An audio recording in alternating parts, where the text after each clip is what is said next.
Welcome back to Sala learning. Akhila miss ആണ്. Yes, നമ്മൾ വീണ്ടും കണ്ടുമുട്ടിയിരിക്കുകയാണ്. നമുക്കറിയാം നമ്മൾ എല്ലാവരും വെയിറ്റ് ചെയ്യുന്നത് നമ്മുടെ ക്രിസ്മസ് എക്സാമിന് വേണ്ടിയിട്ടാണ്. അപ്പോൾ എക്സാമിന് ഹീറ്റ് ഇൻ എവറിഡേ ലൈഫ്, താപം നിത്യജീവിതത്തിൽ എന്ന് പറയുന്ന ചാപ്റ്ററിൽ നിന്ന് ചോദിക്കാൻ സാധ്യതയുള്ള കുറച്ച് ക്വസ്റ്റ്യൻസ് ആണ് ഇന്നത്തെ വീഡിയോയിൽ നമ്മൾ ഡിസ്കസ് ചെയ്യുന്നത്. വളരെ പ്രധാനപ്പെട്ടതാണ്. കാരണം നിങ്ങൾക്ക് തന്നെ അറിയാം, നമുക്ക് എന്താണ് ടെക്സ്റ്റ് ബുക്ക് മാറിയിരിക്കുകയാണ്, സിലബസ് മാറിയിരിക്കുകയാണ്. അപ്പോൾ പ്രീവിയസ് ക്വസ്റ്റ്യൻസ് ഒക്കെ എന്ന് പറഞ്ഞു കഴിഞ്ഞാൽ കുറച്ച് ബുദ്ധിമുട്ടുകൾ അല്ലെങ്കിൽ പരിമിതികൾ ഉണ്ടായിരിക്കും മക്കൾക്ക്. എന്നാൽ നമ്മുടെ സമഗ്രയിലൊക്കെ ആയിട്ട് കുറേ സാമ്പിൾ ക്വസ്റ്റ്യൻ പേപ്പർ ഒക്കെ ഇപ്പോൾ അവൈലബിൾ ആണ്. അപ്പോൾ അതിൽ നിന്നൊക്കെ സോർട്ട് ഔട്ട് ചെയ്ത് പ്രീവിയസ് ഇയർ ക്വസ്റ്റ്യൻസ് നോക്കിയിട്ടും അതുപോലെ തന്നെ, കാരണം ഇതേപോലെയുള്ള ചാപ്റ്റർ കഴിഞ്ഞ ടെക്സ്റ്റ് ബുക്കിലും ഉണ്ടായിരുന്നു അല്ലേ. അപ്പോൾ അതൊക്കെ റെഫർ ചെയ്തിട്ട് എടുത്തിരിക്കുന്ന 2 ആക്ടിവിറ്റിയോളം നമ്മൾ ഈ ഒരു വീഡിയോയിൽ ഡിസ്കസ് ചെയ്യും. മക്കൾ വീഡിയോ സ്കിപ്പ് ചെയ്യാതെ തന്നെ കാണുക, വളരെ പ്രധാനപ്പെട്ടതാണ്. ക്രിസ്മസ് എക്സാമിന് ഈ ചോദ്യങ്ങളൊക്കെ നമ്മൾ പ്രതീക്ഷിക്കുന്നുണ്ട്. സോ നമ്മുടെ ആദ്യത്തെ ചോദ്യം എന്ന് പറയുന്നത്, Raju went to the beach with his father 11 AM അല്ലേ, and spend a few hours there. Raju എന്ത് ചെയ്യാണ്, ബീച്ചിൽ പോയിരിക്കുകയാണ്. 11 മണിക്കാണ്, 11 AM ആണ്. പ്രത്യേകം ശ്രദ്ധിക്കുക, 11 AM ആണ് അല്ലെ, അതായത് രാവിലെയാണ്, മോർണിംഗ് ആണ്. അവിടെ കുറച്ച് സമയമൊക്കെ സ്പെൻഡ് ചെയ്തു. നമ്മളോടുള്ള ചോദ്യം ഇതാണ്, was it sea breeze or land breeze they experienced? കടൽക്കാറ്റാണോ കരക്കാറ്റാണോ അവർക്ക് അനുഭവപ്പെട്ടിട്ടുണ്ടായിരിക്കുക എന്നാണ് ചോദിച്ചിട്ടുള്ളത്. അപ്പൊ മക്കള് പഠിച്ചിട്ടുണ്ട് അല്ലെ, കടൽക്കാറ്റും കരക്കാറ്റും നമ്മുടെ സീ ബ്രീസും ലാൻഡ് ബ്രീസും അടിപൊളിയായിട്ട് നമ്മൾ പഠിച്ചിട്ടുണ്ട്. അപ്പൊ പകൽ അല്ലെ, ഡേ ടൈം ആണ്. അപ്പൊ മിസ് പഠിപ്പിച്ചു തന്നിട്ടുണ്ട്, പകല് കടലാണ് അല്ലെ, പകല് കടലാണ് അല്ലെ, പകൽ കടൽ. ഓക്കെ, അപ്പൊ പകല് കടലാണെങ്കിൽ പകല് വീശുന്നത് എന്തായിരിക്കും? കടൽ കാറ്റായിരിക്കും. അതായത് നമ്മുടെ സീ ബ്രീസ് ആയിരിക്കും, സീ ബ്രീസ്. അപ്പൊ നമുക്ക് ഇവിടെ എഴുതാം അല്ലെ, നമ്മുടെ സീ ബ്രീസ് അഥവാ എന്താണ്, കടൽ കാറ്റാണ് എന്ത് ചെയ്യുന്നത്, പകല് വീശുന്നത് അല്ലെ. നമ്മുടെ സീ ബ്രീസ് അഥവാ എന്താണ്, കടൽ കാറ്റാണ് പകൽ എന്ത് ചെയ്യുന്നത്, വീശുന്നത്. ഓക്കെ, പകല് കടൽ എന്നുള്ളത് ഉറപ്പിച്ച് വെച്ചേക്കുക. രാത്രിയാണെങ്കിൽ കരയാണ് അല്ലെ, കര രാത്രി, കര രാത്രി. അപ്പൊ ഇംഗ്ലീഷ് മീഡിയം ആണെങ്കിലും അതൊന്ന് ട്രാൻസ്ലേറ്റ് ചെയ്യാൻ നമുക്ക് വലിയ ബുദ്ധിമുട്ടൊന്നുമില്ല. സോ അങ്ങനെ തന്നെ പഠിച്ചു വെക്കുക, പിന്നീട് അത് മറക്കത്തില്ല. ഓക്കെ, ഇതിന് തന്നെ അടുത്ത ക്വസ്റ്റ്യൻസ് ഉണ്ടടാ. Is it hotter during the day on the land or on the sea അല്ലെ, പകൽ സമയത്ത് കടലിലാണോ കരയിലാണോ ചൂട് കൂടുതൽ എന്നാ ചോദിച്ചത്. അപ്പൊ നമ്മൾ പഠിച്ചിട്ടുണ്ട് അല്ലെ, നമ്മുടെ സൂര്യൻ എല്ലാവർക്കും ഒരേപോലെ ചൂട് കൊടുക്കുന്നുണ്ട്. പക്ഷെ ആ ചൂടിനെ സ്വീകരിക്കുന്നത് ഒരുപോലെയല്ല. കരയുടെ പ്രത്യേകത, പെട്ടെന്ന് എന്ത് ചെയ്യും, ചൂട് പിടിക്കും അല്ലെ. അതുകൊണ്ട് പകൽ സമയത്ത് കൂടുതൽ ചൂട് പിടിച്ചിരിക്കുക ആരായിരിക്കും, നമ്മുടെ കരയായിരിക്കും. കടലായിരുന്നെങ്കിൽ എന്ത് ചെയ്യില്ല, പകലെ എങ്ങനെ പയ്യെ എന്ത് ചെയ്യുള്ളൂ, ചൂട് പിടിച്ചു വരുള്ളൂ. അപ്പൊ ഇവിടെ കരയാണ് അല്ലെ, കര നമ്മുടെ ലാൻഡ് ആണ് എന്ത് ചെയ്യുന്നത്, പകൽ സമയത്ത് ഡേ ടൈമിൽ കൂടുതൽ എന്ത് ചെയ്യുന്നത്, ചൂട് പിടിച്ചിരിക്കുന്നത്.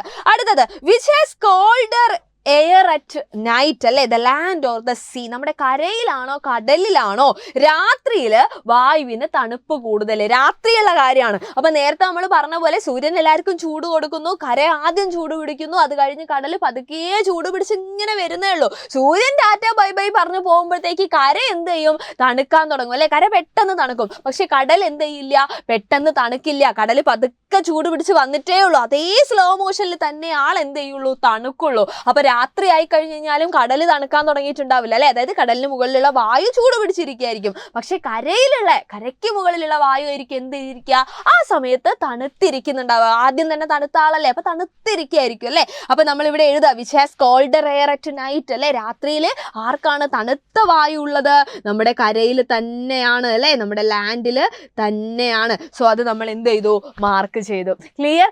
അടുത്ത ചോദ്യം എന്താണ്, how does A C breeze occur അല്ലെ, കടൽ കാറ്റ് ഉണ്ടാവുന്നത് എങ്ങനെ? വളരെ ഡീറ്റെയിൽ ആയിട്ട് നമ്മൾ ക്ലാസ്സിൽ പഠിച്ചിട്ടുണ്ടായിരുന്നു അല്ലെ. അപ്പൊ മക്കൾ ആദ്യം ഓർത്ത് വെക്കേണ്ടത്, യെസ്, നമ്മൾ പഠിപ്പിച്ചിട്ടുള്ള കാര്യം ഇപ്പൊ നമ്മൾ പറഞ്ഞ പോലെ തന്നെ സൂര്യന്റെ ചൂട് അല്ലെ, കരയാണ് പെട്ടെന്ന് ചൂട് പിടിക്കുക, പെട്ടെന്ന് തന്നെ എന്ത് ചെയ്യും, തണുക്കുകയും ചെയ്യും സൂര്യൻ പോയാൽ. പക്ഷേ കടൽ പതുക്കെ എന്ത് ചെയ്യുള്ളൂ, ചൂട് പിടിക്കുള്ളൂ. വെള്ളം പതുക്കെ ചൂട് പിടിക്കുള്ളൂ, പതുക്കെ തന്നെ എന്ത് ചെയ്യുള്ളൂ, തണുക്കുകയുള്ളൂ എന്നുള്ളത് നമ്മൾ ഓർത്ത് വയ്ക്കുക. ആള് സ്ലോ ആണ് അല്ലെ. അത് വെച്ചിട്ടാണ് നമ്മൾ കടൽ കാറ്റും കരക്കാറ്റും എന്ത് ചെയ്യേണ്ടത്, പഠിക്കേണ്ടത്. അപ്പൊ ഈ ക്വസ്റ്റ്യനിൽ കടൽക്കാറ്റാണ് ചോദിച്ചത്. ഒബിയസ്ലി ചിലപ്പോൾ എന്ത് ചോദിച്ചേക്കാം, കരക്കാറ്റും ചോദിച്ചേക്കാം. അപ്പൊ മക്കൾ ആദ്യം തന്നെ ഓർക്കേണ്ട കാര്യം, നമ്മൾ തുടക്കത്തിൽ തന്നെ പറഞ്ഞ പോലെ പകല് കടലാണ് അല്ലെ, പകലാണ് കടൽക്കാറ്റ് വീശുന്നത്. കടലിൽ നിന്ന് എങ്ങോട്ടേക്കാണ്, കരയിലേക്കാണ് അല്ലെ. സീയിൽ നിന്ന്, ഫ്രം സീ ടു ലാൻഡ് ആണ്. അപ്പൊ പേരിൽ നിന്ന് നമ്മൾ അങ്ങോട്ട് തുടങ്ങിയാൽ മതി. ഓക്കെ, അത് നമ്മുടെ മനസ്സിലുണ്ടായിരിക്കാം.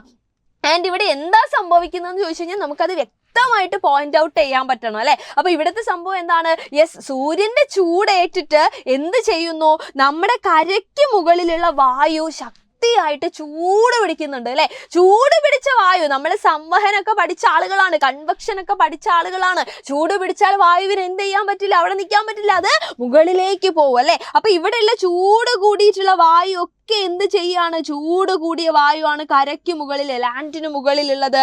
അത് എന്ത് ചെയ്യാണ്, മുകളിലേക്ക് പോവാണ്. അപ്പൊ ചൂട് കൂടിയ വായു മുകളിലേക്ക് പോയ സമയത്ത് കടലിന് മുകളിലുള്ള വായുവിന്റെ പ്രത്യേകത എന്താണ്, അത് ചൂട് കുറഞ്ഞ വായുവാണ് അല്ലെ, തണുത്തിരിക്കുകയാണ്. അതിന് അത്ര പെട്ടെന്നൊന്നും ഈ ചൂടൊന്നും ഏൽക്കില്ല, പതുക്കെ എന്താവുള്ളൂ, ചൂടാവുള്ളൂ എന്ന് നമ്മൾ പറഞ്ഞു അല്ലെ.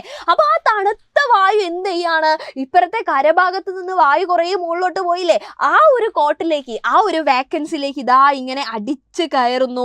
അതിനെയാണ് നമ്മൾ എന്ത് വിളിക്കുന്നത്, യെസ്, സീ ബ്രീസ് അഥവാ കടൽ കാറ്റ് എന്ന് നമ്മൾ വിളിക്കുന്നത്. ഈ കാര്യം വളരെ വളരെ വളരെ കൃത്യമായിട്ട് നമ്മൾ എന്ത് ചെയ്താൽ മതി, നമ്മൾ എഴുതി കൊടുത്താൽ മാത്രം മതി, നമുക്ക് ഫുൾ മാർക്ക് അവിടെ എന്ത് ചെയ്യാൻ പറ്റും, ഉറപ്പിക്കാൻ പറ്റും. ആ പോയിന്റുകളാണ് മിസ് ഇവിടെ എഴുതിയിട്ടുള്ളത്. സോ നമ്മൾ ആലോചിക്കേണ്ടത് ഇത്രയേ ഉള്ളൂ, പകൽ സമയത്ത് കര എന്ത് ചെയ്യുന്നു, ആ കര കൂടുതലായിട്ട് എന്ത് ചെയ്യുന്നു, ചൂട് പിടിക്കുന്നു. കടലിൽ പതുക്കെ ഉള്ളൂ, അപ്പൊ കരയിലുള്ള മുകളിലുള്ള വായു ഒക്കെ മുകളിലേക്ക് പോയി, ആ ഗ്യാപ്പിലേക്ക് നമ്മുടെ തണുത്ത വായു കടലിൽ നിന്ന് എന്ത് ചെയ്യുന്നു, കരയിലേക്ക് പ്രവഹിക്കുന്നു.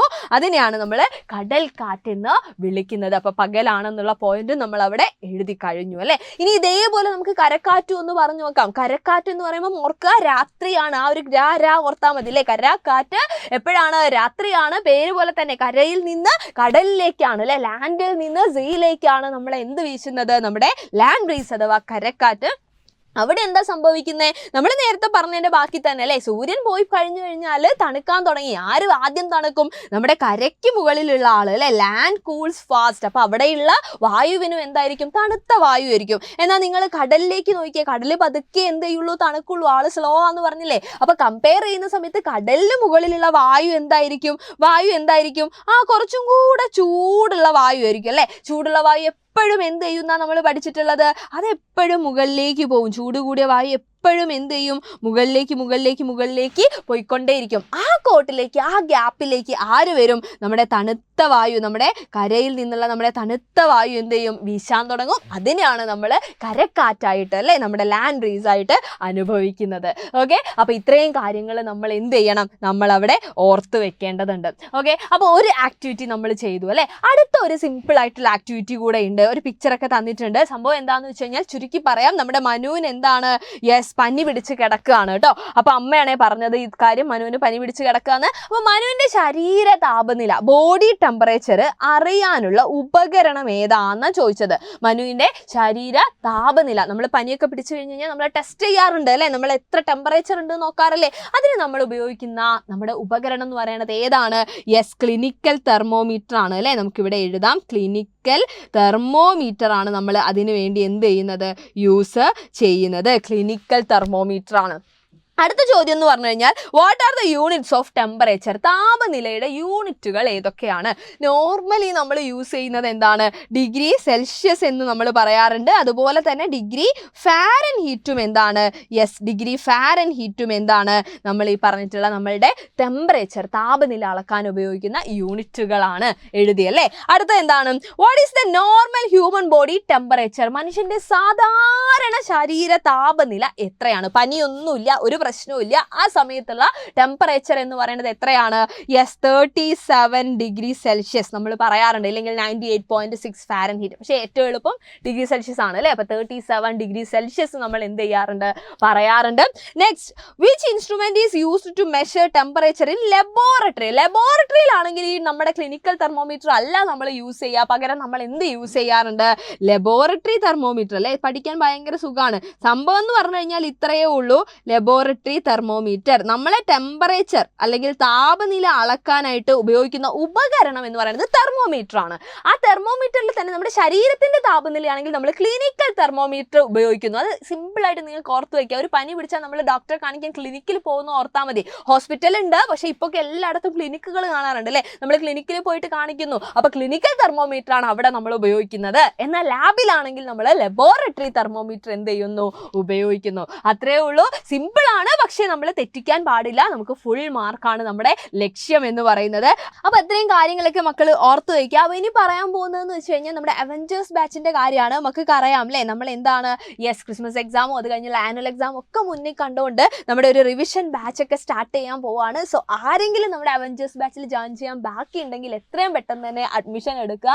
അതുപോലെ തന്നെ മക്കളെ, ഇത് നമ്മുടെ വാട്സപ്പ് ചാനലിലെ സൈലം ക്ലാസ് 7 വാട്സപ്പ് ചാനലിന്റെ QR കോഡാണ്. നിങ്ങൾ എന്ത് ചെയ്യുക, ഫോൺ യൂസ് ചെയ്തിട്ട്, വേറൊരു ഫോൺ യൂസ് ചെയ്തിട്ട് സ്കാൻ ചെയ്തിട്ട് ആ വാട്സപ്പ് ചാനലിൽ അംഗങ്ങളാവുക, മെമ്പർ ആവുക, അടിപൊളിയായിട്ടിരിക്കുക. അവിടെ നമ്മുടെ എല്ലാ അപ്ഡേഷൻസും അതേപോലെ പോൾ ക്വസ്റ്റ്യൻസും നിങ്ങളുടെ ടീച്ചേഴ്സായിട്ട് ഡയറക്റ്റ് ഇൻട്രാക്ഷൻസും ഒക്കെ അവൈലബിൾ ആയിരിക്കും. അപ്പോൾ അതിന് വേണ്ടിയിട്ട് ഇൻഫർമേഷൻസ് കാര്യങ്ങളൊക്കെ നിങ്ങൾക്ക് ആ ഗ്രൂപ്പിൽ കിട്ടും, ആ ചാനലിൽ കിട്ടും. സോ നമ്മുടെ വാട്സപ്പ് ചാനൽ മാക്സിമം നിങ്ങൾ ഷെയർ ചെയ്യുകയും ചെയ്യുക, അതുപോലെ തന്നെ എന്ത് ചെയ്യുക, അതിൽ ജോയിൻ ചെയ്യുകയും ചെയ്യുക. അപ്പോൾ ഇന്നത്തെ നിങ്ങളുടെ ഈ ഒരു വീഡിയോ ക്രിസ്മസ് എക്സാമുമായിട്ട് ബന്ധപ്പെട്ട് പറഞ്ഞ കാര്യങ്ങൾ അല്ലേ, ക്വസ്റ്റ്യൻസ് ഒക്കെ നിങ്ങൾക്ക് ഇഷ്ടപ്പെട്ടു എന്നുണ്ടെങ്കിൽ ലൈക്ക് ചെയ്യുക, നിങ്ങളുടെ ഫ്രണ്ട്സിന് ഷെയർ ചെയ്ത് കൊടുക്കുക. നമുക്ക് വീണ്ടും കാണാടാ. അതുവരെ എല്ലാവർക്കും thank you so much and by.